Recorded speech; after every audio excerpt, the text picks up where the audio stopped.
Hi everyone, welcome to my channel. இன்றைக்கு நாங்கள் வீடியோவில் பிரேக்ஃபாஸ்ட்டுக்கு இருக்கட்டும் டின்னருக்கு இருக்கட்டும் ஈஸியாகவே செய்யக்கூடிய ஒரு ரெசிபி சேமியா உப்மா செய்ய போகிறோம்.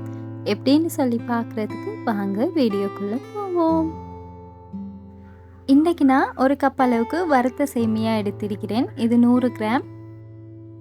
இது ரோஸ்டட் சேமியா தான், ஆனாலுமே இது இன்னும் 2 நிமிஷத்துக்கு வறுத்து எடுக்கக்குள்ள இதிலேருந்து வர ஃப்ளேவர் அவ்வளோ நல்லா இருக்கும். அதனால் சேமியாவை ஒரு பேனில் போட்டுட்டு அடுப்பே மீடியம் ஃப்ளேமில் வச்சு ஒரு 2 நிமிஷத்துக்கு மட்டும் வறுத்து எடுத்துக்கோங்க. ஒருவேளை நீங்கள் வறுக்காத சேமியா எடுக்கிறீங்கன்னா பேனில் ஒரு டேபிள் ஸ்பூன் அளவுக்கு எண்ணெய் ஊற்றிட்டு அதில் சேமியாவை சேர்த்து நல்ல கோல்டன் ப்ரௌன் கலர் வர காட்டுக்குமே வறுத்து எடுத்துக்கோங்க. அடுத்து மறுவாலும் அதே பேன் அடுப்பில் வச்சுட்டு அதில் ஒரு டேபிள் ஸ்பூன் அளவுக்கு எண்ணெய் ஊற்றி எண்ணெய் சூடாயினதுக்கு பிறகு கொஞ்சமாக கடுகு சேர்த்துக்கோங்க. கடுகு வெடித்ததுக்கு பிறகு அதில் 1/2 டீஸ்பூன் அளவுக்கு கடலைப்பருப்பு, 1/2 டீஸ்பூன் உளுந்து சேர்த்துக்கோங்க.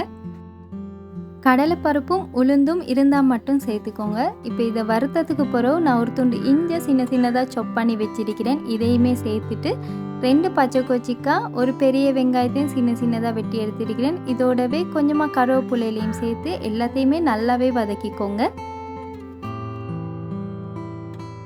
இந்த மாதிரி வதக்கினதுக்கு பிறகு மசாலாவுக்கு நான் கொஞ்சமாக மஞ்சள் தூள், கொஞ்சமாக மிளகுத்தூள் சேர்த்துருக்கிறேன். இல்லை உங்களுக்கு பிளெயினாக செஞ்சு கொற போகிறீங்கன்றாலும் செஞ்சு குறையிலும். இப்போ இதில் மரக்கறி சேர்த்துக்கிறோம். நான் ஒரு சின்ன தக்காளியை சின்னதாக வெட்டிட்டு சேர்த்திருக்கிறேன். இதோடவே ஒரு கேரட், 4-5 போஞ்சியையும் சின்னதாக வெட்டிட்டு சேர்த்திருக்கிறேன். உங்களுக்கு விரும்பினமாய் மரக்கறி சேர்த்து குறையிலும், கோன் சேர்க்கலும், அப்படி க்ரீன் பீஸ், உருளைக்கிழங்கு எது வேண்டாலும் சேர்த்து குறையிலும். உங்களுக்கு ஆசையான மாதிரிக்கு சேர்த்துக்கோங்க. இப்போ இது எல்லாத்தையுமே சேர்த்து நல்லா வதக்கினதுக்கு பிறகு நாங்கள் இதில் தண்ணி ஊற்றிக்குற வேணும். மரக்கறியெல்லாம் வேவுறதுக்காக 1 கப் சேமியா எடுத்திங்கன்னா அதே கப்பில் 1.5 கப் அளவுக்கு தண்ணி அளவாரிக்கும். இதுவே நீங்கள் கூடையாக மரக்கறி எடுத்தீங்கன்னு சொன்னால் 1 கப் சேமியாவுக்கு 2 கப் அளவுக்கு தண்ணி சேர்த்துக்கோங்க.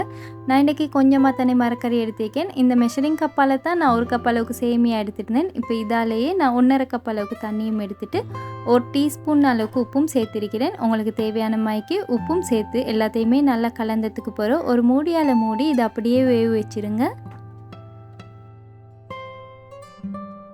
இப்போ பார்த்தீங்கன்னா மரக்கறி எல்லாமே வெந்து தண்ணியும் நல்லாவே கொதிச்சு கொண்டிருக்குது. இப்போ இல்லை நாங்கள் வறுத்து வச்சிருக்கிற சேமியாவை கொஞ்சம் கொஞ்சமாக சேர்த்துக்கோங்க.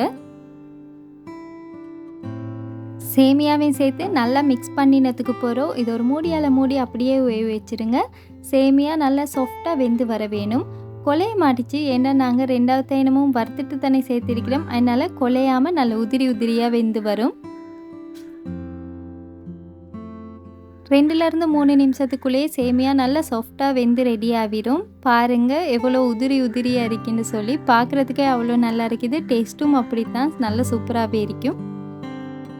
லாஸ்ட் இல்லைனா கொஞ்சமாக பட்டர் சேர்த்திருக்கிறேன். பட்டர் சேர்த்துக்கோங்க. அப்படி இல்லாட்டி நெய் இருந்தால் 1 டீஸ்பூன் அளவுக்கு நெய் சேர்த்துக்கோங்க. அது இன்னமுமே நல்ல ஃப்ளேவராக இருக்கும்.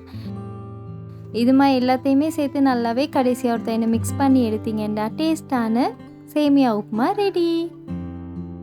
எந்த நேரத்தில் ஈஸியாக செய்யக்கூடிய ஒரு ரெசிபி. இதிலேயே நீங்கள் ஒரு எக் எடுத்து ஸ்க்ரம்பிள் பண்ணிவிட்டு சேர்க்கலும், அப்படி சிக்கன் ஃப்ரை பண்ணிவிட்டு சேர்க்கலும். அதெல்லாம் உங்களுக்கு விருப்பத்துக்கு ஏற்ற மாதிரி செஞ்சு குறையலும். எப்படி செஞ்சாலுமே ஆனால் ஈஸியான ஒரு டேஸ்டான ஒரு ரெசிபி. நீங்களும் செஞ்சு பாருங்கள். என்னோடய வீடியோஸ் உங்களுக்கு பிடிச்சிருந்தா மியாஸ் கிச்சனை சப்ஸ்கிரைப் பண்ணி சப்போர்ட் பண்ணுங்கள். இன்னொரு ரெசிபி ஒன்றோடு உங்களை சந்திக்கிறேன். அது வரைக்கும் bye, take care and thanks for வாட்சிங்.